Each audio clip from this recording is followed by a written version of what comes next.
મારા બેટા મારા ખેતરમાં ગુલાબ તોડતા લાગે જવા દે દી હવે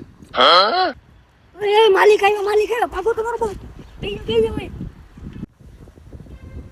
ઓય મારા ખેતરમાં હું ગુલાબ તોડો ક્યાં છો ચલો હટી જાઓ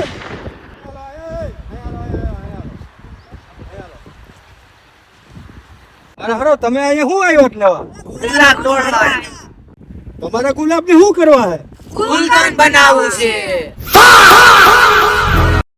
તમારે કુલકુલ લેવો હાલો મારા ભેગા તમે મારા ભેગા હાલો નેશનલ ગુલાબ